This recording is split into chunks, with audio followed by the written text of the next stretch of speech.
Tamam. Yok. Ekran ya. Birlikte. Bizda birinchi semestrda 15 ta ma'ruza bo'lgandi. Va shu 15 ta ma'ruzamizda ko'rib chiqqandik, qanday dizaynning asosiy qoidalari, qanday tuzish kerak. Bir redaktorni ham ko'rgandik, dizayn yaratiladigan programmamiz Figma dasturini ko'rib chiqqandik. O'shanda qanday ishlash, qanday posterlar va shunga o'xshagan grafik elementlarni yaratishni ko'rib o'tgandik. Bu endi bizga dizayndagi eng birinchi qadamlar desak bo'ladi. Shularni Figmada ko'rgandik. Endi Figmaning eng asosiy ustuvor desak bo'ladi yoki afzalligi bizga bo'lganda, hop, yuklab olish, masalan, programma, masalan, 2 gigabayt, 4 gigabaytlik, masalan, Adobe Photoshop, Illustratorlardan ko'ra, masalan, osonroq yuklash, masalan, megabayt kichikroq va web tarzida ishlaydi. Bu bizga, masalan, bitta kompyuterni ko'tarib yurishimiz shart emas. Masalan, любой bitta kompyuterdan login parolimizni bilsak, demak, onlayn kirib ishlashimiz mumkin bo'ladi. Любой bir poster, masalan, dizayn, veb-sayt dizayni, masalan, ilova dizaynini yaratsak bo'ladi bemalol. Va shunga o'xshagan, masalan, hozirgi yangi funksiyalaridan biri yaqinga qo'shilgan, masalan, bu prezentatsiyalarni ham xuddi shunday Figmada tayyorlasa bo'ladi уже bizga. Bu endi kirish asosiy birinchi qadamlar bo'lganda, endi kichik dizayn elementlarini, kichik proyektlarni shunday qilib tayyorlasak bo'lar edi. Ana endi hozirgi semestrda yetib bora darsimizda kattaroq bo'lgan proyektlarni qanday tayyorlashni ko'rib o'tamiz. Masalan, veb-saytlar, mobil ilovalar yoki masalan kompyuterda qanaqadir desktop ilovalarni yaratish, dizaynini yaratishni ko'rib o'tamiz. Bu ham bizda o'sha Figma dasturida bo'lib o'tadi. Demak, o'tgan darsda ko'rib o'tgandik UX va UI. Masalan, katta proyektlarda bu, masalan, rollarni ikkiga bo'lib o'rilgan, qadamma-qadam qilib bo'lib, masalan, ikkita asosiy rolga bo'lib olingan ishlarni bajarishdi. Birinchisi UX, ikkinchisi bizga UI ekan. Takrorlab o'tamiz. Bizga UX bu bizga user experience, ya'ni dizaynni iloji boricha qulaylik, intuitivlik va foydalanuvchi ehtiyojlariga mos qilib tayyorlash birinchi qadam bo'ladi bizga. Xo'sh, navigatsiya, arxitektura, foydalanuvchi tadqiqoti, prototiplar, test qilish, ishlash qulayliklarini ko'rib chiqish ko'pincha asosiy ana shunga e'tibor beriladi bu yerda. Eng muhim jihatlar desak bo'ladi. Mana bu yerda misollarni ko'rgandik. Qadamma-qadam, masalan, qaysi sahifadan keyin qaysi keladi va qaysidan keyin qanday bo'ladi, qanday, masalan, o'sha maqsadiga yetadi foydalanuvchi. Masalan, tovar olmoqchi bo'lsa, qanday sahifalardan o'tib o'sha tovarni sotib olish mumkin. O'shalar, masalan, misolda ko'rib o'tgandik. Arxitekturasi, ssenariysi va masalan, UX ga kiradi yana bizga foydalanuvchining portretini yoki mijozlarimizni kategoriyalarini, turlarini ko'rib olish, bo'lib olish, shular ham kiradi. Shunga asoslanib bizga UI tayyorlanadi. UI-chi bu ikkinchi bo'limimiz. Dizaynda o'sha katta proyektni demak ikkiga bo'lamiz. Birinchisi UX ni ko'rib o'tdik, hozir qanday qadamlarni. Mana endi UI ga o'tamiz. UI xuddi shunday mahsulotning tashqi ko'rinishi bizga. Ranglar, tugmalar, shriftlar, ikonkalar va boshqalar, animatsiyalar, bularni hammasi bizga UI ga kiradi. Biza masalan bu yerda UX ni tayyorlab bo'lganimizdan keyin, masalan, qaysidir nimalarimizni keyin уже biza UI ga o'tsak bo'ladi. UI da masalan vizual iyerarxiya, ranglar, tipografika, interaktiv elementlar, animatsiyalar, adaptiv dizayn va printing bizga UI ga kirar ekan. Masalan, UI ni misolda ana bu yerda ko'rsatib o'tilgan. Bu UI dan keyin bizga produkt dizayn tayyor bo'ladi. Уже bu dizaynimizni dasturchilarga уже bersak bo'ladi. Уже dasturchilar tayyorlab nima qilishlari kerak bo'ladi, kodlarni yozib va boshqa boshqa ketadi. Masalan, ana bu yerda farqlarni ko'rib o'tgandik o'tgan darsda. Hop, foydalanuvchi ehtiyojini ko'proq tahlil qilamiz UX bilan. Arxitektura, navigatsiya, testlar o'tkazib, ko'proq qulaylikka e'tibor beramiz. UIda estetikasini, rang, shrift va tashqi ko'rinishi, brendinglarni, jozibadorligini masalan deyilgan. Shularni ko'rib o'tamiz ko'proq UIda. Demak, UX UIning qadamlarini ham ko'rib o'tgandik. 4 asosiy qadamdan har biri tashkil topgan. Birinchi qadam masalan UXda tadqiqot va analiz o'tkazilib chiqiladi. O'zimizni masalan o'sha tayyorlanishi kerak bo'lgan sayt masalan misolda olsak, saytning masalan tashqi ko'rinishi qanday bo'lishi kerak, kim undan foydalanadi, masalan raqobatchilar masalan shunga o'xshagan qaysi saytlar bor, masalan o'shanda qaysi nimalarni elementlarni yoki masalan bloklarni o'zimizda qo'llasak bo'ladi degan analiz tadqiqot bo'lib o'tadi. Ikkinchi qadamimiz bo'ladi уже bizga arxitektura va navigatsiya. Qadamma-qadam masalan qaysi sahifadan keyin ana endi umumiy qilib masalan qaysi sahifalar bo'ladi? Masalan veb-sayt misolida olsak, qaysi sahifalar bo'ladi? Masalan mijoz masalan ana shu tovarni olgancha qancha sahifalarga kirib o'tadi. Bu yerda nechta sahifalarimiz borligi, xarita, sayt xaritalari tayyorlanadi. Bu bizga umumiy bo'ladi. Va keyin uchinchi qadamga o'tiladi. Uchinchi qadam wireframe va prototip yaratish. Уже bizga bilamiz nechta sahifa bo'lishi kerak. Masalan, index php, index html masalan yo boshqa kontaktlar, nimalar, shunaqa masalan saytlarimiz bor. Sahifalarning sonini bilamiz. Ana endi har bir sahifani qaysi joyda nima bo'ladi, masalan qaysida nima joylashgan bo'ladi, o'shalarni masalan ko'rib chiqish uchun bizga wireframe va prototip yaratish kerak bo'ladi. Bu yerda endi aniqlikka emas, asosiysi masalan nimaga qaysi elementlar qayerdaligi umumiy ko'rinishni yaratishga e'tibor beriladi. Va keyin to'rtinchi qadamimiz test va tahlil. Tahlil qilib chiqiladi. Foydalanuvchiga qulaymi yoki bir qanaqadir nimalarni o'zgartirib chiqsak bo'ladimi yoki qo'shimcha elementlar qo'shish kerakmi yoki naborot o'chirishimiz kerakmi, shuni ko'rib chiqamiz bu yerda. Xo'p, keyin UI bo'limiga o'tiladi. O'sha bizga bu yerda ranglar, tipografiya, dizayn qo'shiladi. Komponentlarni loyihalashga o'tamiz. Tugmalar, ikonkalar, shakllar va boshqa interfeys elementlarni yaratishdan boshlaymiz. Xo'p, keyingi qadamimiz shuni komponentlarni yaratib, uchinchi qadamimiz interaktivlik va animatsiyalar, masalan, knopkalar, animatsiyalarni qo'shib chiqamiz bu yerda. Bularni hammasini Figmada bajarsa bo'ladi. Animatsiyalarni qo'yib yaratsa bo'ladi. UI bizga tayyorlash, dizaynni ishlab chiqaruvchilar, ya'ni dasturchilar desak ham bo'ladi. Dasturchilarga beramiz.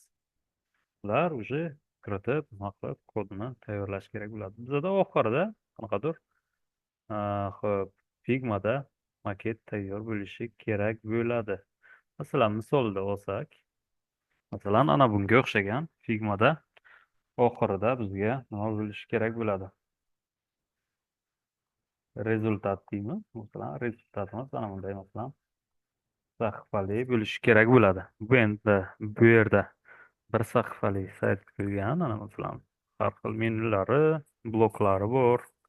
Hop, haqimizda degan masalan bo'lim mana bu yer misolda va footer qismi, pastki qismi bo'ladi. Footer ko'pincha kontaktlar, informatsiya bo'ladi umumiy. Endi bu qo'shimcha nimalar? Agar bosgan vaqti qo'shimcha ko'rinadigan, mana bu yerda tanlagan vaqti ko'rinadigan sahifalar qo'yilgan. Hop, va bu yerda ham masalan kichikroq planshet ko'rinishda, tablet ko'rinishda masalan dizayn qanday bo'ladi? Shular masalan misolda ko'rsatib o'tilgan. Bunday masalan bizga ozgina farqlarni ham ko'rishlaringiz mumkin. Shu bu yoqqa footer katta ekranda joy bemalol, lekin kichraygan vaqtda biz nima qilamiz? Keyingi blokni masalan bu yerda bir ketma-ket turgan blokni pastga olib qo'yamiz. Masalan, oddiy yo'llari bor. Masalan, ana bu yerda ham ketma-ket qo'yilgan. Mana bu yerda masalan, ana bu yerda rasmni masalan fonga o'tkazib qo'yilgan va shunga o'xshagan elementlar, shriftlar kichrayadi masalan mobil versiyaga o'tgandan keyin. rasmlar kichraygan masalan bunday. Hozir ana bu yerda umumiy mobil versiya ham bor. Xuddi shunga o'xshagan tayyorlaniladi birinchi. Demak, analiz qilinadi, keyin oxirida masalan ranglar, nimalar, bloklar qo'yiladi. Xo'p, sizlarga ham xuddi shunday bitta Figmada veb-sayt yoki biron ilova dizayn tayyorlashlaringiz kerak bo'ladi. Saqlash uchun. Va shularga qarab baho qo'yiladi. Sizlarga bitta sahifa bo'lsa bo'ldi, masalan, bu yerga xuddi shunga o'xshagan, faqat ana bu yo'q. Bu yerda masalan planshet versiyasi bor, mana bu yerda mobil versiyasi bor va boshqa versiyalar 4 ta versiyada tayyorlangan. Sizlarda bitta versiyasi tayyor bo'lsa bo'ldi. Ko'p ham nima bo'lishi shart emas. Endi agar xohlasalaringiz, agar o'rganmoqchi bo'lsalaringiz, tayyorlasalaringiz ham bo'ladi. Muammo emas. Veb-saytdan bo'lishi mumkin, mobil qandaydir ilova uchun ham tayyorlashlaringiz mumkin bo'ladi. Farqi yo'q. Mana shu mustaqil ish bo'ladi. Bizda shu amaliyotda ketma-ket ko'rib chiqaveramiz. Qaysi nimadan keyin qaysi keladi. Masalan, birinchi nimani yaratish kerak. Keyin masalan nima tanlanadi, ana shular bo'lib bitadi. Mavzularini beraman, o'shalar bo'yicha taxasuslar bo'ladi. Ketma-ket, qadam-qadam nimaga mustaqil ishlar, o'sha mustaqil ish demasak ham bo'ladi, qadam-qadam praktikada amaliyotda bajarib o'tamiz. O'shalarni keyin vazifalarni yuklab qo'ysalar bo'ladi masofaviyga, platformamizga yuklab qo'yiladi. O'sha bo'yicha keyin baholanadi desak ham bo'ladi. Bundan savollar bormi? Yo'q. Demak, shunaqa vazifaliklarda men safarga. Bu ketma-ket bo'ladi. Hozircha boshlamay turamiz. Hozircha boshqa ularni bajarib turamiz. Keyinroqdan уже boshlanadi. Sizlarga wireframe mana bu yerda. Wireframe birinchi tayyorlaymiz. Keyin masalan vizual konsepsiyalar, rang, tipografiya masalan tizimini tanlaymiz. Qanaqadir ketma-ket qadam-qadam bajarib ketamiz. Hozircha amaliyot vazifasida nima ko'rib ketamiz bo'ladi. Keyingi darslarda chiqsam bo'ladi. Bugun ham nima qilib ko'rsak bo'ladi, bo'lib tursak. Mavzularni o'zlariz tanlasalar ham bo'ladi yoki men sizlarga jadval nimacha tashlab beraman. Shulardan birontasini tanlashlaringiz mumkin bo'ladi.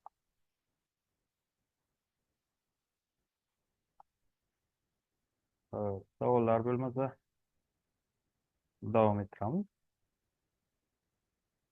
Mana shunday, demak, qadamlardan tashkil topar ekan. Bu bizga kattaroq bo'lgan dizaynlar. Bu yerda o'sha kamida ikkita dizayner kerak bo'ladi. Endi bizda veb-sayt yoki mobil ilova tayyorlamoqchi bo'lsak, masalan, kattaroq bo'lsa, shunday qilishimiz kerak bo'ladi. Bir sahifalikni hozircha misol sifatida o'zimiz bajarib ko'ramiz. Bu oddiyroq bo'ladi. Ho'p, davom etamiz. Ana endi bugungi mavzumiz bizda brief tushunchasi. Brief tayyorlash kerak bo'ladi. Birinchi bo'lishda, demak, proyektni boshlashdan oldin biza proyekt haqida ma'lumot olishimiz kerak. Zaказчикdan bizni nima xohlaydi, qanday cheklovlar bor, maqsad, talablar va shularni bilib olishimiz kerak. Shu uchun bizga brief kerak bo'ladi. Demak, nima ekan bu brief? Bu loyiha haqida muhim ma'lumotlarni o'z ichiga olgan qisqacha hujjat bo'lib, mijoz va ijodiy jamoa, dizayner, masalan, dasturchilar, marketologlar o'rtasidagi asosiy aloqa vositasi hisoblanadi. Demak, mijoz va demak, dasturchilar, yaratuvchilar, ana shu saytni tayyorlovchilar tomonidan uni o'rtasida demak, asosiy aloqa vositasi hisoblanadi. O'sha asosiy dokumentimiz, o'sha bo'yicha demak ishlaymiz, o'sha bo'yicha rejalar qo'yib, o'sha bo'yicha davom ettirib ketamiz. O'shandan chiqmasdan ishlashimiz kerak bo'ladi. Demak, u loyihaning maqsadi, talablar, maqsadli auditoriya va texnik cheklovlar kabi muhim jihatlarni aniq ifodalashga yordam beradi. Ya'ni o'sha bo'yicha ramkalarni, maqsad, talablarni qo'yib qo'yamiz, o'sha bo'yicha keyin ishlaymiz. Dizayn jarayonida brief loyiha yo'nalishini belgilaydi va jamoaga qanday natijaga erishish kerakligini tushunishga yordam beradi. Yaxshi tayyorlangan brief vaqtni tejaydi, noto'g'ri tushunishlarning oldini oladi va loyihani muvaffaqiyatli yakunlash imkonini oshiradi. Demak, mijozimiz har doim ham постоянно bo'lmaydi. Masalan, maqsadlari, nimalari o'zgarib turishi mumkin. Ko'pincha uchrab turadi shunaqa. Shuning uchun agar bizda brief yoki teza deymiz, ko'pincha tezalimiz bo'lsa, unda masalan o'sha qoida bo'yicha ketaversak bo'ladi. Masalan, faqat mijozga ishonib emas, o'sha dokument bo'yicha ishlab ketsak osonroq bo'ladi so'z bilan ishlash. Eng asosiy ahamiyati bo'limlarni ko'rib o'tamiz. Bu loyiha maqsadlarini aniq belgilash. Eng asosiy nimalardan foydali tomonlar desak bo'ladi. Xo'sh. Brief mijozning asosiy talablarini aniq bayon qiladi. Ya'ni nima kerak, asosiy yoziladi. Dizayner yoki dasturchi mijozning ehtiyojlarini bilmasa, demak, loyiha noto'g'ri yo'nalishda ketib qolishi mumkin. Brief esa bunday muammolarning oldini olar ekan. Jamoa ishining samaradorligini oshiradi. Ya'ni bir kishi уже biz aytgandek bitta masalan razработчик bo'lmaydi bu yerda 2 va undan ortiq dasturchilar, dizaynerlar bo'ladi. O'shanda demak jamoa ishi uchun bizga kerak bo'ladi, samaradorligini oshiradi. Dizaynerlar qanday va dasturchilar aniq ko'rsatmalar asosida ishlasa, ortiqcha savollar va qayta ishlash ehtimoli kamayadi. Bu esa loyiha ustida ishlash jarayonini tezlashtiradi va samaradorligini oshirar ekan. Noto'g'ri tushunishlarning oldini olish yana bir ahamiyati ekan. Bu bizga masalan birinchi boshida mijozimiz bir gap aytishi mumkin, masalan qanchadir elementlarni tayyorlab bo'lgandan keyin masalan boshqa gap aytib qolishi mumkin. Shu masalan shunaqa muammolarning kamayishiga yordam beradi. Mijoz va ijodiy jamoa o'rtasida kelishmovchiliklar paydo bo'lishi mumkin. Brief ushbu muammolarni minimallashtirish uchun aniq va tushunarli yo'nalishlarni belgilaydi. O'sha kelishmovchiliklarda masalan briefni ko'rsatishimiz mumkin bo'ladi. Ya'ni ana bu bo'yicha, reja bo'yicha ana bunday masalan maqsadlar qo'yilgan va bundan masalan chiqmasdan ishlashimizga yordam beradi. Vaqt va budjetni tejash. Brief loyihaning aniq chegaralarini belgilab, ortiqcha vaqt va mablag' sarflanishining oldini oladi. Aniq reja bo'lmasa, loyiha uzayib ketishi va qo'shimcha xarajatlar talab qilinishi mumkin. Vaqt va budjetni aniq ramkasini demak boshida qo'yib qo'yamiz. O'sha bo'yicha demak reja bo'yicha ketishimiz mumkin. Agar masalan mijozning qo'shimcha masalan qo'shilishi kerak bo'lgan nimalari proyektida elementlar tug'ilib qolsa, unda biza briefga qo'shib belgilab va vaqt va nimalarni o'zgartirib qo'yishimiz mumkin. Agar briefimiz bo'lmasa, bu ancha muammo bo'ladi va vaqtni uzayib ketishiga, loyiha deadline'larini uzayib ketishiga olib keladi. Shuni kamaytirish uchun briefni ishlatamiz, shunaqa muammolar bo'lmasligi uchun. Xo'p, natijani oldindan rejalashtirish. Oxirgisi, demak, brief yordamida loyiha yakunida qanday natija olish kerakligini oldindan aniqlanadi. Bu dizayner va dasturchilarga aniq maqsadlarga yo'naltirilgan yechimlarni ishlab chiqishga yordam beradi. Demak, natija qanday bo'lishini oldindan aniqroq bilib olamiz va o'sha bo'yicha ketsak bo'ladi, ishlashga yordam beradi. Davom etamiz. Asosiy tarkibiy qismlarni ko'rib chiqaylik. Qaysi elementlardan tashkil topgan? Brief quyidagi muhim elementlardan iborat bo'lishi kerak. Demak, loyiha nomi va qisqacha tavsifi qanday nomlanadi va qanday masalan elementlarga ega bo'ladi va shunga o'xshagan bu haqda loyihamiz haqida ozgina gapirib berishimiz kerak bo'ladi. Maqsadli auditoriya kim uchun? Ya'ni masalan kim uchun biz bu masalan veb-sayt bo'lsa, veb-saytni tayyorlayapmiz. Masalan auditoriyasi kim bundan foydalanadi?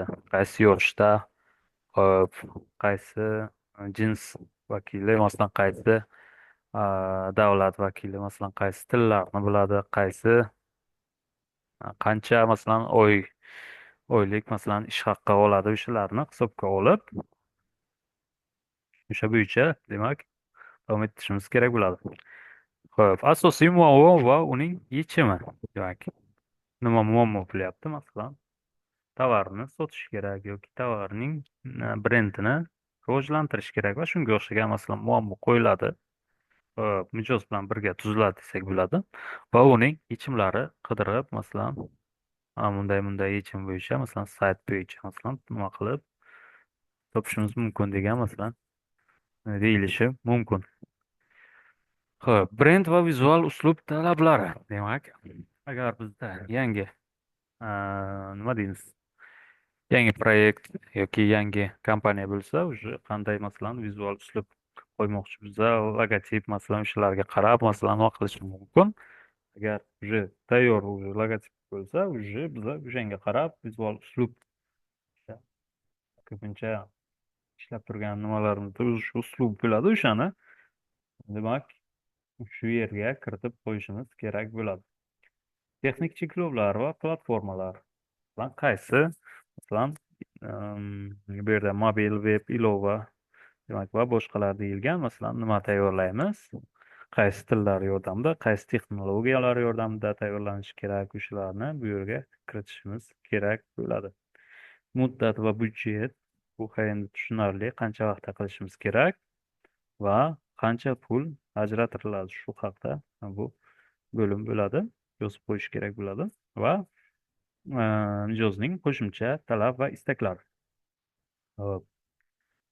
Qo'shimcha yana talab istaklar bo'lsa, mijozda ana bu yerda shu bo'limda oxirida qo'shib qo'yiladi va bizga konkurentlar analiz degan bo'lim bor. Bu yerda qo'yilmagan ekan. Demak, konkurentlar, ya'ni mijozni o'zi ham kiritib qo'yish mumkin. Ana bu yerda qo'shimcha talab va istaklarga ham kirish mumkin bu.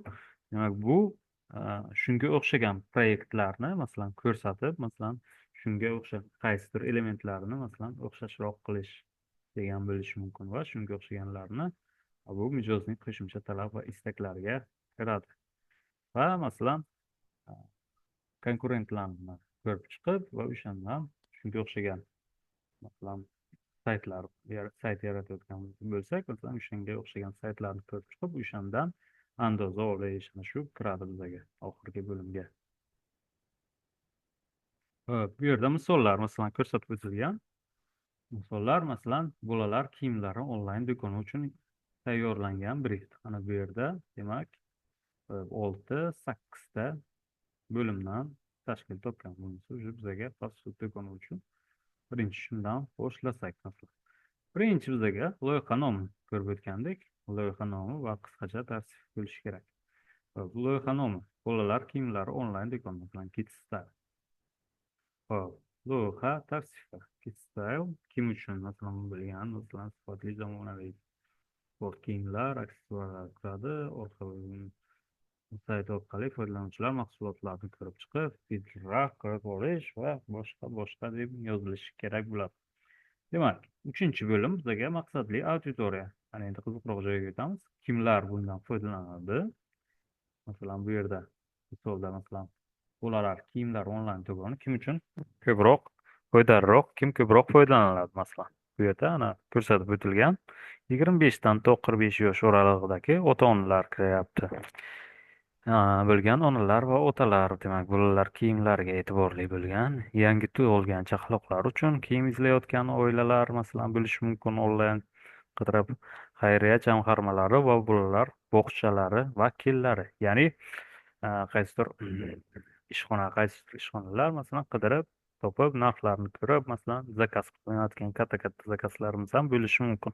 Auditoriyalarni, masalan, shunga o'xshash bo'lib chiqishimiz kerak bo'ladi.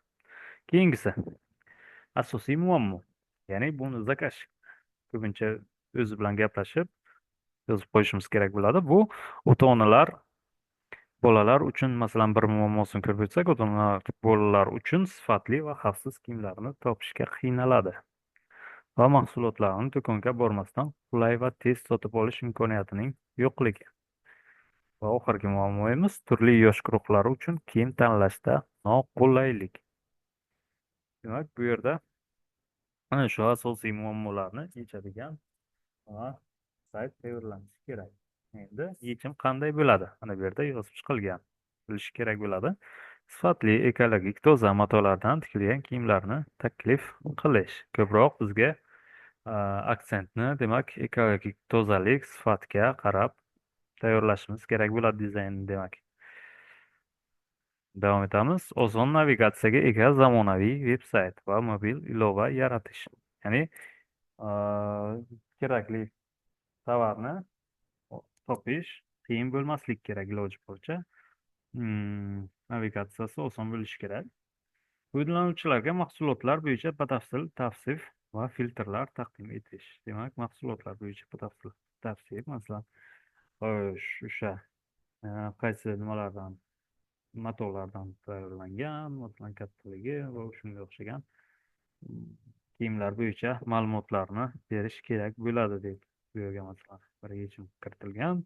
Turli yosh to'ylararo mavsumiy kolleksiyalar bo'yicha mahsulotlarni ajratish va tez yetkazib berish va qaytarish imkoniyatini ta'minlash. Endi bu yerda saytda qo'shib qo'ysa bo'ladi, masalan, yetkazish dostavkasini ham bemalol qo'shsa bo'ladi.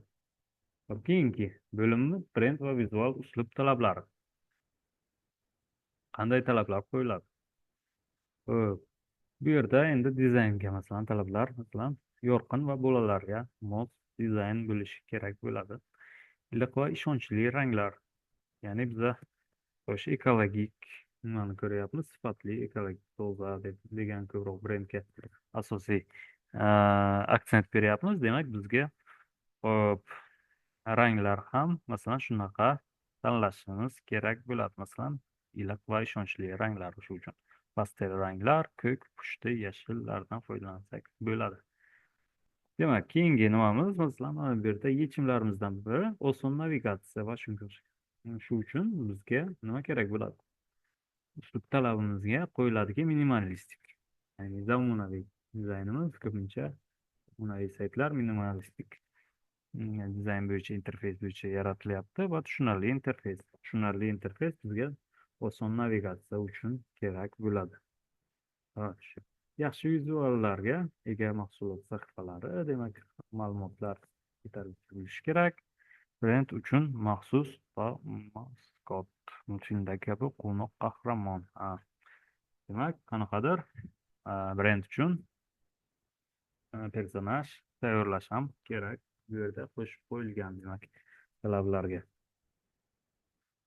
Texnik cheklovlar va platforma. Ya'ni qaysi platformalarda qaysi texnologiyalardan foydalanib ishlatiladi. Bu yerda misollar sifatida ko'rsatib o'tilgan. Mobil va web responsive design, ya'ni bu yerda ko'rganimizdek ham katta kichik ekranlarda hammasida ishlashi kerak bo'ladi deb, demak, uslub talablar qo'yilgan ekan. To'lov tizimlarini ham qo'shib qo'yish kerak ekan. Masalan, bu yerda Click, Payme, Visa, Mastercard, PayPal larimiz qo'shilishi kerak bo'ladi. Bu endi umumiy proyekt uchun bizga endi bu faqat dizaynerlarimiz bu masalan to'lov tizimlarini, masalan, ularni qo'shib qo'yish kerak bo'ladi. Sahifalarni kerakli elementlar.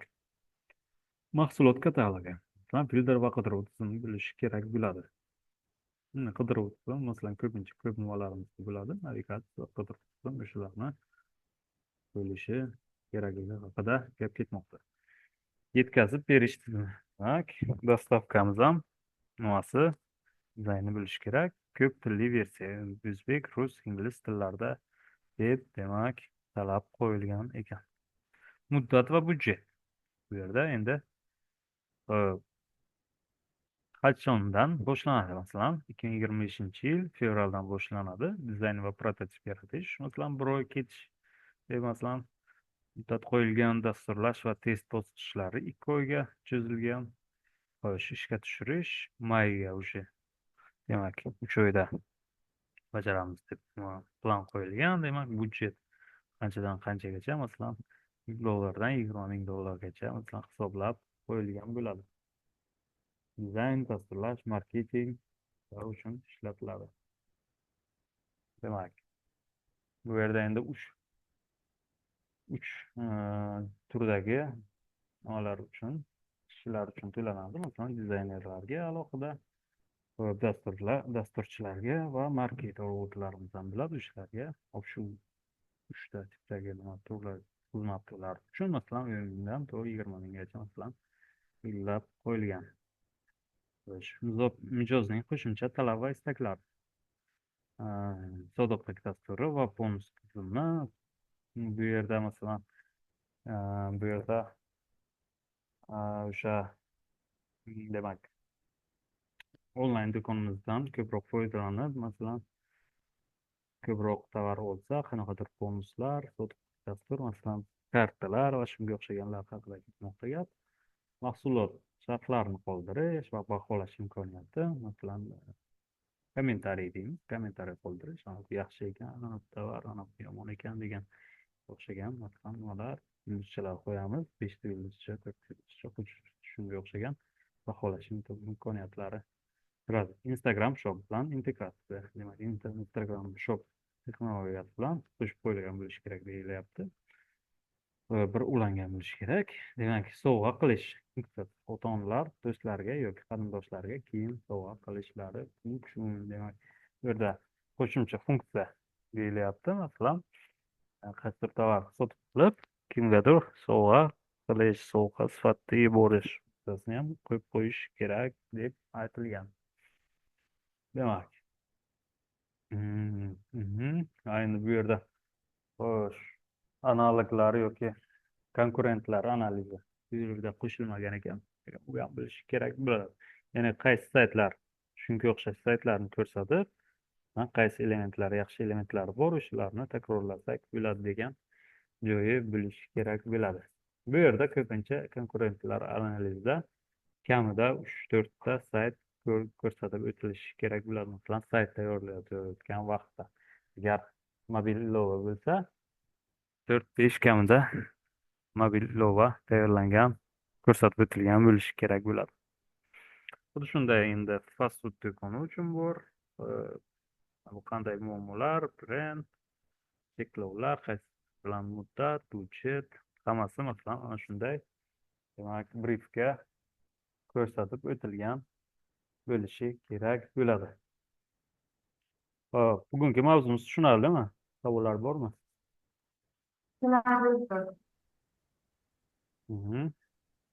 Hop, unda amaliyotga o'tamiz.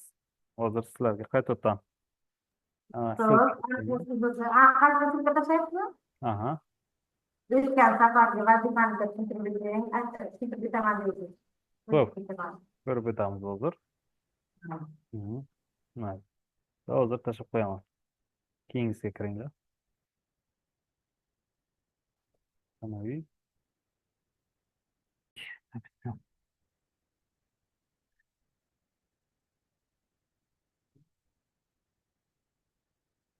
Birinchi o'tsak. Yerda bor edi.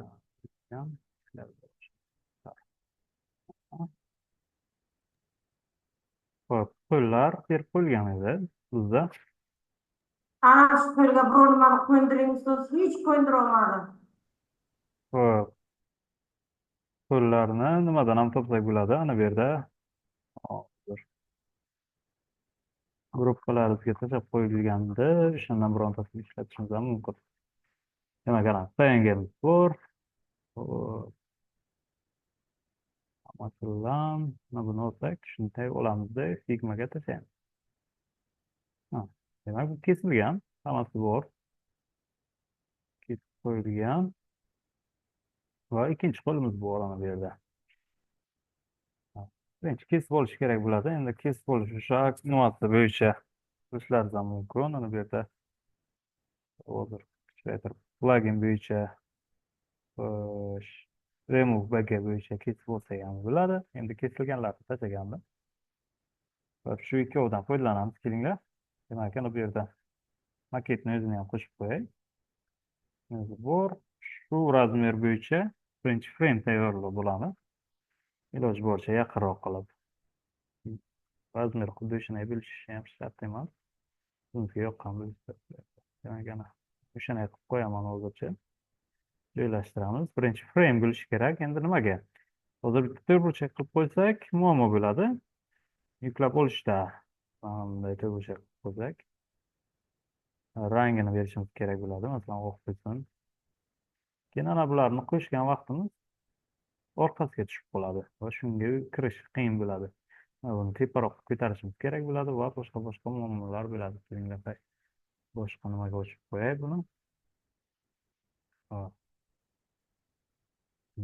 Bir. Hop.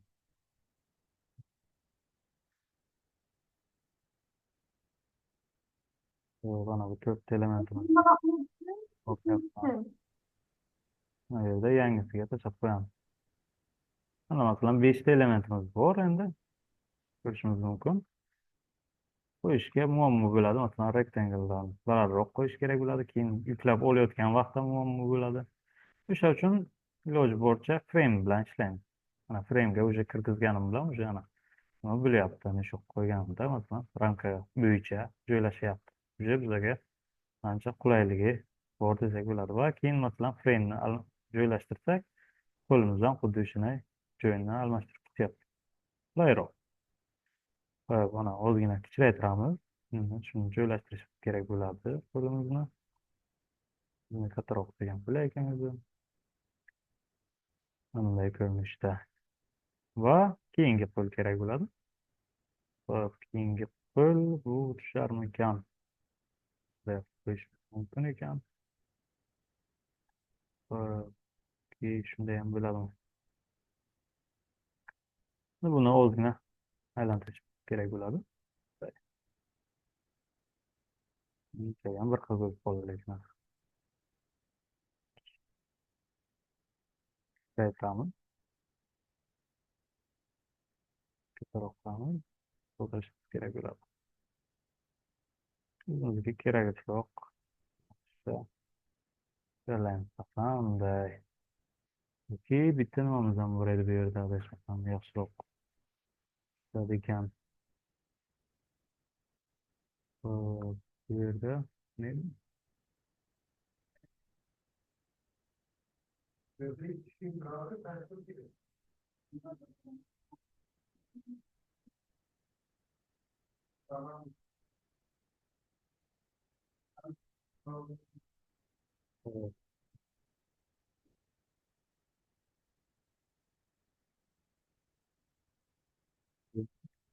va qo'limizni oldik bu.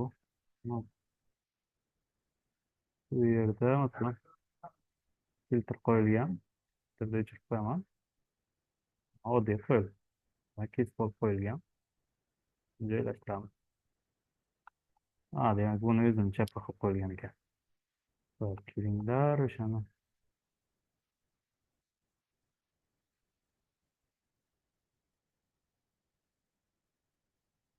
Bunday turyaptimda. Joyini almashtirish kerak. Faqat.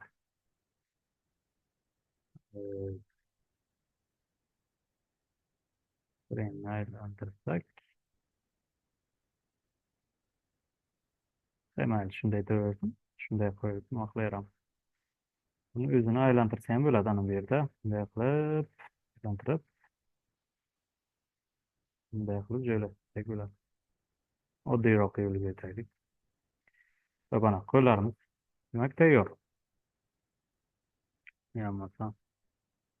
Tayyorroq va buni kerakli qilib joylashtirish kerak bo'ladi. Endi bularni posterga o'xshatib, endi shunga o'xshatmoqchimiz. Demak, rangini ham iloji boricha shunga yaqin qilamiz.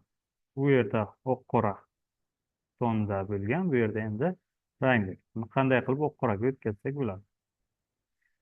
Tanlab olamiz kerakli bilan obyektimizni va image bu yoqqa fill bo'limidan imagega o'tishimiz kerak bo'ladi.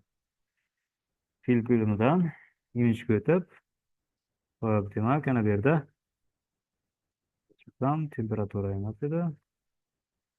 Yo'q. Ko'rishimiz kerak ana bu yerda saturation. Saturationdan eng pastiga qilib qo'yishimiz kerak ana bu yerda masalan o'zgartirib ishlatsa bo'ladi. Demak, oq qoraga filtrdan o'zini ham masalan o'zgartirishimiz mumkin yoki masalan o'zimizda ham tugmani o'zida ham shunaqa imkoniyat bor. Mana masalan shunday qilib joylashtirib qo'yaylik masalan. Ana endi qiziqroq joyga o'tamiz. Bizaga demak shakllar. Shakllarni ancha chiroyli, yaxshi nima qilgansizlar. Demak, ko'pchilik yerda, shu bor, yaxshi. Ularimiz bor. Bunda ozgina nimadan chiqilgan lekin. U ozgina boshqa mavzuda. Endi iloji boricha nimaga yaqinlashtirishimiz kerakda. Mana bu yerda poster berilgan. Xuddi o'shanga, ana shu dizaynga yaqinroq qilib yaratish kerak edi. Masalan, mana bu yerda yaxshi masalan o'xshagan nimalari ishlatilgan. Shunaqa misollar. Bu yerda ham yaxshi nimalari, lekin ozgina boshqacha bu yerda turibdi. Endi bu yerda boshqa obyektlar qo'shilgan. Iloji boricha nimalarni, o'sha shakllarni qo'shish kerak ana bu yerdagi. Qanday qilib qo'shsak bo'ladi bular. Ko'rib o'tamiz. Ko'p buncha vaqt olmaydi. Bizga birinchi mana masalan so'zlar bor. Endi bu oddiy harflar. Xuddi shunga o'xshagan harflarni tayyorlashimiz kerak bo'ladi. Prosta tekst bilan qo'shishimiz ham mumkin. Bu uchun kiritamiz. Masalan, birinchi bizga K harfi masalan o'sha S kerak bo'ladi. Kattaroq qilamiz. O'sha 250 250 kichik ekan. Masalan 450 tanlama. Lekin bu uncha o'xshamayapti shriftda. Shunday-a? Shrift bu boshqa. Bunisi farqni ko'rib turishimiz mumkin. Bu shrift geometrik shrift bu bizga. Masalan, geometrik nimalarga masalan to'rtburchakka o'xshaydi, bu aylanaga o'xshaydi. Masalan, osi polni masalan aylana. Bunday shriftlarni qayerdan topsak bo'ladi? Bunday shriftlarni masalan internetga kirib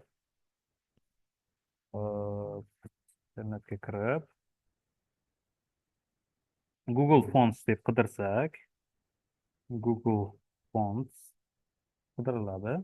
Va o'shaning ichida masalan bizda nima kerak? Masalan K, L, G, O masalan kerak bo'ladi. Shulardan qidirsa bo'ladi ana bu yerda kattaroq qilib masalan. Bu yerda endi ana bu yerda ozgina pastroqqa tushsak, sans serif degan bo'lim bor. O'sha yerda geometrikni tanlasak, bizga kerakligi yaqin sari chiqib keladi. Masalan, bular ham to'g'ri kelar ekan. Ko'pincha ko'proq menimcha to'g'ri kelmayapti. Yaqinroq bizga menimcha outfit kerak bo'ladi. Outfitda ham qulaylik tarafi har xil masalan nimalari bor, qanariroqlari ham bor, mayinlari ham bor. Shu shrift kerak bo'ladi. Bu shrift kompyuterimda o'rnatilgan. Agar sizlar kompyuterlaringiz bo'lmasa, prosta get fontni bosish kerak bo'ladi. Get fontni bosib, mana bu yerda endi ko'proq shrift tanlangan ekan. Menga faqat outfit kerak. O'shanga o'tib, ana bu yerda yuklab olish tugmasini bosish kerak bo'ladi. Yuklab olingandan keyin ana bu yerda zip fayl bo'lib tushadi. O'sha zip faylni ustiga bossak, mana bunday ko'rinishda ochiladi. Mana bu yerda ko'pincha statik har biri berilgan. Bular shart emas bizga. Mana bu variable fontsni bosishimiz kerak bo'ladi. ttf fayl va installni bosishimiz kerak bo'ladi. Installni bossak, endi bu yerda menga o'rnatilgan, o'sha uchun qaytadan yuklaysizmi degan savol beryapti. Menga hozir shart emas. Stopni bosib, masalan chiqib ketaman. Sizlar installni bossalaringiz o'sha kompyuterda yuklanadi. Keyin bemalol shriftlarni ishlatsa bo'ladi. Xo'sh, tugma dasturda. Masalan, bitta o'chirib yoqish kerak bo'ladi. Agar ko'rinmasa shriftlar. Demak, mana bu yerda outfit edi. O'shani qidiraman. Outfit. Mana outfitdan bo'ldi, demak, o'sha bo'yicha. Demak, bizga lekin bu hozir regularga turibdi. Mana bu yerda regularga turibdi. Juda hozir mayin. Qarorroq qilishimiz kerak. Bu uchun mana bu yerda qalinligini tanlashimiz mumkin. Menimcha Xtrabot ko'p qalin. Semiboltdan ishlatib ko'raylik. Bu yerda shriftimiz ham ozgina kichikroq hali. ko'proq kattaroq qilishimiz kerak. Ana bu yerda 500 kiritaman masalan. Уже ancha yaqin bo'ldi. Ancha yaqin bo'ldi. Ana endi o'shani birinchi shaklimizni kiritishdan boshlaymiz. Mana demak, birinchi shaklimiz. Ana bu yerda ketma-ketligi bor. Ana bu yerda birinchi qo'l, bu ikkinchi qo'l. O'shani qo'llarimizni rasmlarini orqasiga qo'yamiz. Ana birinchi demak shaklimiz joylashdi. Lekin bu yerdagiday emas, bizga bu yerdagiday emas. Xuddi shunday qilish uchun nima kerak bo'ladi? Masalan, bu yerda ana bu yerda tepa qismi chiqib turibdi. Qanday qilib buni tayyorlasak bo'ladi? Bu uchun xuddi shu shaklimizdan yana bitta kopiya olamiz. Kopiya olamiz va ana bu chiqib turgan qismini kesib ustiga qo'yishimiz kerak bo'ladi. Ana bu ustiga. Xuddi bitta obyektga o'xshab ko'rinadi, chunki ranglari bir xil. O'shanga xuddi bitta obyektday bo'lib turadi, lekin o'zi kesilgan bo'ladi. Kesib olish juda oddiy edi. Mana bu yerda bir burchak bitta tayyorlaymiz. Kesib mana bu yerda masalan ustidan qo'yamizda ikkovini belgilab mana tanlash kerak edi. Subtract selection tanlash kerak. Уже bizga qaysidir qismi bo'lib olindi. Mana endi bemalol joylashtirsak bo'ladi. Bunchalik ustma-ust yotmadi, aniq yotsa. Ustma-ust yotdi. Ana endi xuddi effekt bo'lyapti. Xuddi bitta obyektimiz tepasida, bitta ozgina qismi pastda. Lekin bunday olib qarasak, bu yerda masalan boshqa rangga belgilasam, ikkita obyekt bo'lib turibdi o'zi. Ikkita obyekt. Masalan tepasida, pastda to'liq harf bor va teparog'ida boshqa obyekt bor. Mana shunday. Ana shunday qilib hammasi tayyorlansa bo'ladi. Masalan, xuddi shunday L harfini qo'yib chiqaylik. L. Faqat bizda L o'zini kattaroq ekan. Buni ham kesishimiz ham mumkin. Xuddi o'shanday rotate nimasidan foydalanib kerakli joyini qo'yamizda, shift bilan ikkovini belgilab, subtract selectionni bossak, ana bizga L harfi ham tayyor bo'ladi. S'miz nima qilib ko'raylik. Bu yerda yana T ni bosaman, S ni bosaman. Demak, ana bu yerga S ni qo'ysak bo'lar ekan. Demak, S ning ana bu qismi chiqib tursin, ana bu qismi ostda biz. Bu uchun yana bitta kopiya olib qo'yaman. Ctrl+C, Ctrl+V lazim bo'ladi yoki Alt bilan ham kopiya qilishimiz mumkin. Yani buni va rasmlarimizni, ana bu rasmlarni ostiga qo'yish kerak. Bu yerda tushirib qo'yib qo'yamiz. Endi chiqib turgan joyini kopiya qilish uchun, kesib olish uchun nima qilsak bo'ladi? Yana bir burchak yaratamiz. Qanday bo'lsa bo'lar ekan. Ikkovini tanlaymiz. To'rt burchak bilan mana bu yerda ko'rib turibsizlar. To'rt burchak bilan matn tanlangan. Uchta nuqtachani bu yerdan bosib, yana subtract selection bosishimiz kerak bo'ladi. Endi masalan rangini o'zgartiraylik hozir. Ustiga keltirib qo'yishimiz kerak. Tushdi. Ozgina nima qilyapti? Farq qilyapti. U endi qanday bo'ladi? Mana bizda уже S'imiz ham shunga o'xshab bitta joyi tepada, bitta joyi pastda o'xshab turibdi. Bu S juda nima bo'lib qolibdi, demak. O'zini teparoq ko'taraylik. Unda ko'tarsak ham bo'ladi.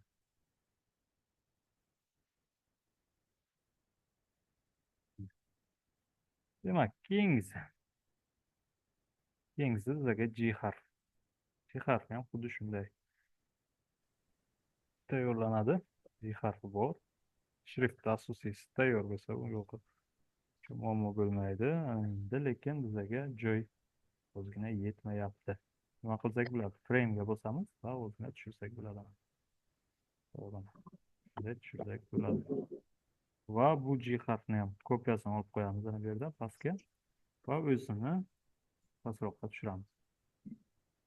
Xo'p, ana endi bizga ana bu qismi kerak, demak, kesib olishimiz kerak. O'zini kesish muammo'roq. Ikki martaga, masalan, to'rt burchaklar bilan ikki martaga kessa ham bo'ladi, yoki pendan foydalansak ham. Mana bunday qilib, masalan, bunday qilib shaklni belgilab, enterni bosib, bu yerda fillni bosib, fillga vektorimiz pastga tushib ketdi, tepaga bo'lishi kerak, ana bunday. Va ikkovini belgilab, yana subtract qilib olamiz. Subtract selection. Va shunday qilib G ning oxirgi qismini masalan qo'yishimiz mumkin.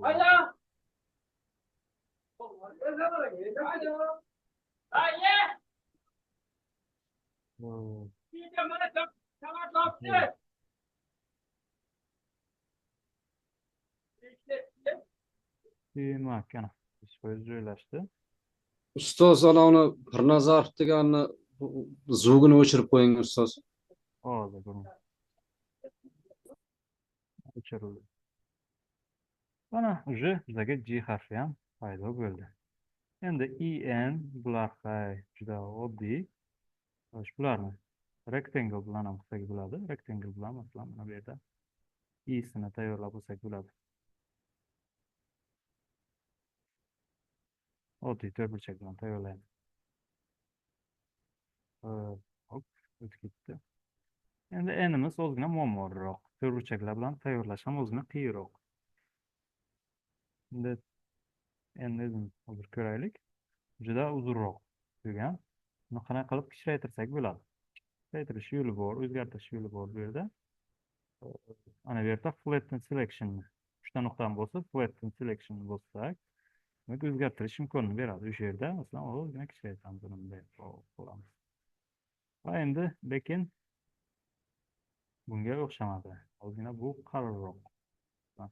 Bu mayin bo'lib qoldi. Qanday qilib tayyorlasak bo'ladi? Ustiga 2 marta bossak, ana bunday nuqtalar chiqadi. Va keyin ana shu bo'yicha ozgina tortishimiz kerak bo'ladi. Qalinroq kerakmi? Bundayroq qilib chiqarsak bo'ladi. Bizga aytyapti ana fix bo'ldi deb.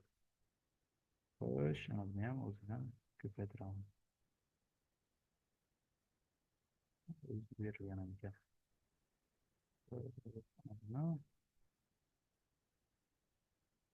Bo'ldi. Va ana buni ham ko'tarishimiz mumkin. Ozgina ko'taramiz.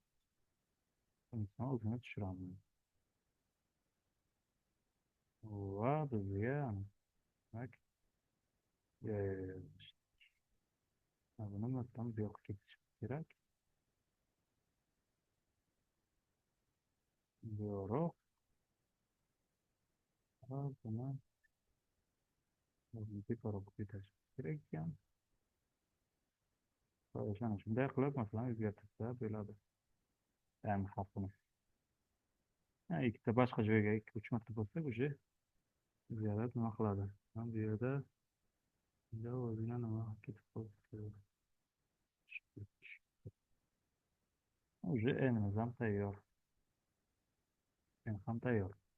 Endi ham orqa-orqa joylashtirish kerak. Ana bu yerda chap tarafdan rasmni orqasiga joylashtirib qo'yamiz.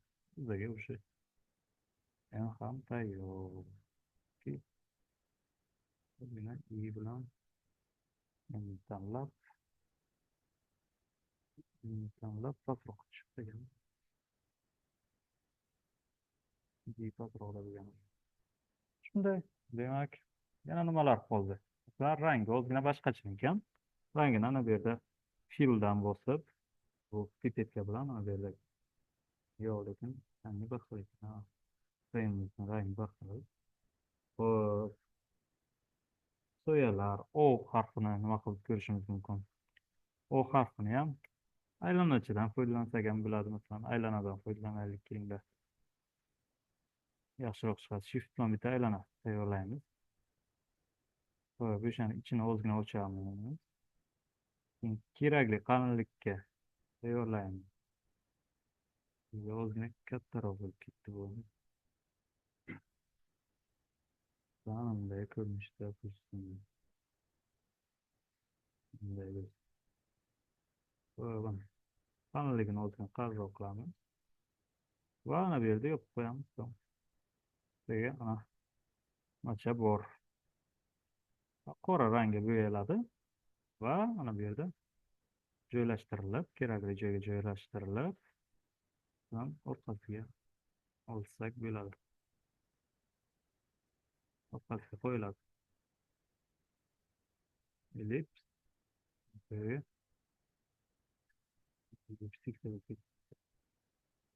Hamzaga orqaga joylashdi.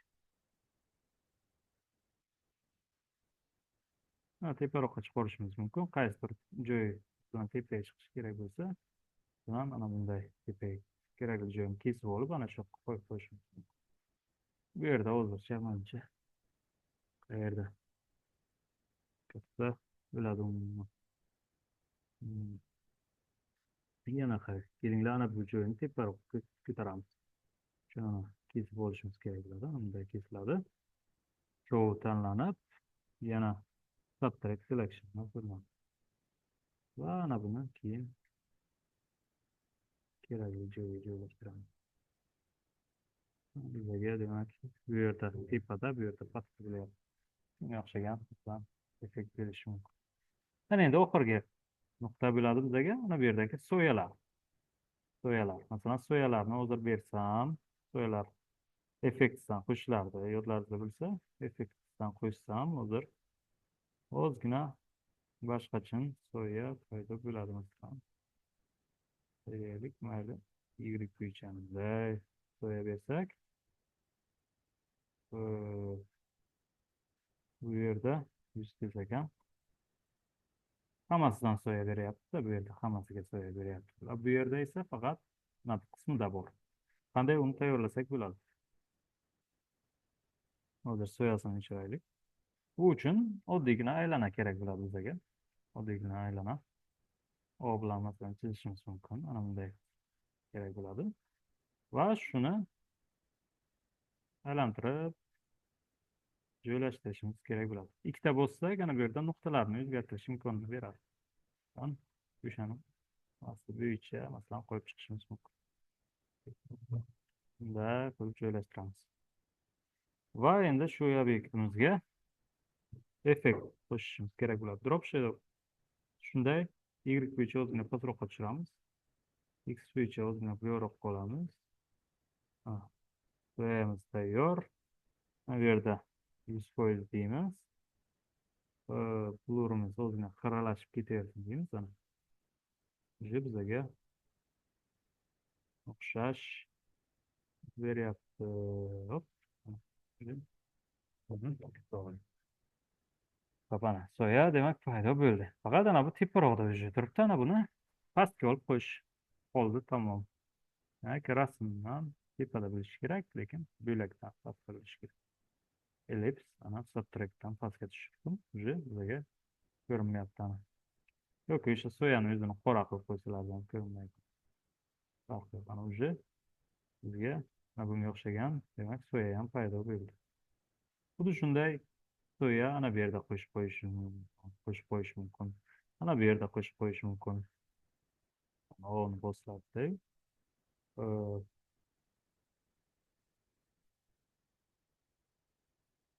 Bu yerda ham bunday qilinib shunday bo'larsan ekan. Ana buni chiraytirib qilib soya obyekt yaratishimiz mumkin. Shunga effektdan qo'shib drop shadowni o'sha obyektimizni o'zidan ham olishimiz mumkin. U uchun obyektimizni ellips, ana bu obyektimiz ellips ekan. O'shani bosamizda drop shadow bo'limiga ana bu yerda bo'sh joy bor. O'sha bo'sh joyga bosib Ctrl C ni bosishimiz kerak bo'ladi. Va ana bu yerga kelib drop shadowga bosib Ctrl V ni bosamiz. Va ana bu yerda kerakmasini o'chirib tashlaymiz. Bizga soya paydo bo'ladi. Buni o'zini qora qilib qo'ysak ham bo'ladi. Ana bu yerda fill bilan qora qilamiz. Bizga bilinmaydigan soya bor. Yaxshi, ana bunga o'xshagan soya demak tayyor bo'ldi. Mana shunday, demak, shunday qilib, masalan, kiritib, masalan, yozuvlarni qo'yib qo'yishlaringiz mumkin. Masalan, ism, familiya, kim yaratgan, yaratuvchi sifatida, masalan. Va boshqalar kiritsa bo'ladi o'sha. Bu yerga ozgina bundoq qolamiz. Shu qo'yib qo'yganday qoldi. Mana shunday, demak, tayyorlasak bo'ladi. Bu yerda ham xuddi shunga o'xshagan yaratilgan. Ozgina qo'llari yaxshiroq tanlanganda hozir tanlab topilmadi. Buning uchun ham masalan shuni kopiyasi tayyorlangan. Bunday qilib elementlar kesib olinib, tayyorlab nima qilish kerak bo'ladi. Bunday kesib nima qilishlari ham mumkin. Masalan, O harfini bu yerda kesilgan. Bundan savollar bormi? Qanday tayyorlanganidan? Yo'q ustoz. Aniq yo'qmi? Men hozir bu bitta darsda ko'rsatuvdi 40 ana 10 bo'lsa bilan Uzr, yana Aksiyadan ko'p chiqgan. eshitilmayapti. Aksiyada ko'p chiqadi. Shunaqa chiqqan-edi. Bu aksiyada olmagan lekin. Keyin kapshonka bo'lgan. Olib tashlaganni qarang, ana bu yerdan olib tashlagan kapshonkasini u nima qilgan, taxlaganmi nima deysan, qarang. Aytib bitirdan shular aksiyaga tushgan ekan deb bittasi tashlagan gruppaga. Keyin manda bor yo'qotinglar qayerga ketadi ha deb aytsamda bor deb shuni taxlabdi-da axir o'zi uni. O'manglar debdi. Yana masalan tashlayman sizga ham aksiyani pozlol deb tashlayman-ku. Shunaqa.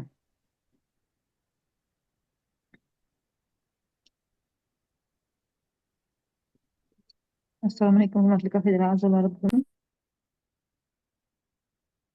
Savollar. Tushunmagan joylar bo'lsa, nima qilaveringlar? Hozir eshitilib olmay qoldim, nimagadir ovoz kelmay qoldi menga. bugungi vazifani rasman tashlashni o'zimiz qilaylikmi? Aha. Buni Men bir- qilgan tasarruf Buni ham bir tayyorlab ko'ringlar. Yo, mana shuni ko'ramiz. Просто bu o'tgan safargi vazifa shu bunisini tashlashni yoki o'zimiz yarataylik mana. tashlayman, hozir nimasini tashlayman. Qo'yib rasmlar bor edi. Tashmasam, ofis.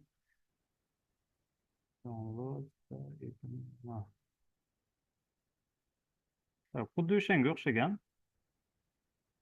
Shunda mana ko'rib o'tamiz. O'shanga o'xshash. Xo'p, kesib olish kerak bo'ladi endi bu yerda. Kesib olib, o'shani tagida qo'yib chiqishlaringiz mumkin. Masalan, ana bunga o'xshagan. Yoki ana bunday oddiyroq masalan. Ularni tayyorlab ko'ringlar. Xuddi o'shani bilish shart emas, o'shanga yaqin bironta rasm olib tayyorlasa bo'ladi. Mana 3 ta, demak, misol mana qilib tashlab qo'yaman. Agar qanaqadir element kerak bo'lsa, masalan tashlash mumkin. Masalan, shriftimi, masalan topolmadinglarmi? Shunga o'xshagan, masalan, ana bunaqa shrift. Topish qiyin bo'lishi mumkin. O'shanday qanaqadir yordam kerak bo'lsa, nimaga? O'sha gruppaga yoki o'zimga yozishlaringiz mumkin. Xo'p. Bular tushunarli bo'lsa kerak. Bu endi prosta ikkita rasmdan foydalanilgan, kerakli joyi kesib olinganday. Va o'sha ikkinchi rasm oq qora qilib o'sha tayyorlaganimizdek, mana bu yerda qo'lda oq qora qilganimizdek, ana bu yerda image bosilib, temperatura edimi? Yo'q.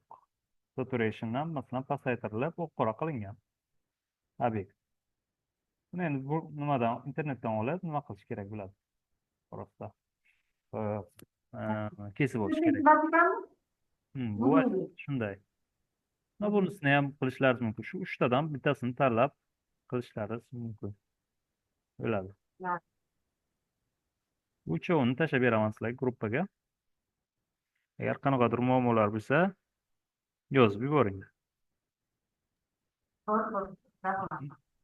Va bunda shu bilan darsimizni yakunlaymiz. E'tiborlaringiz uchun rahmat. Keyingi darsda ko'rishguncha. Sog' bo'linglar. Rahmat. Rahmat ustoz. Sog' bo'linglar.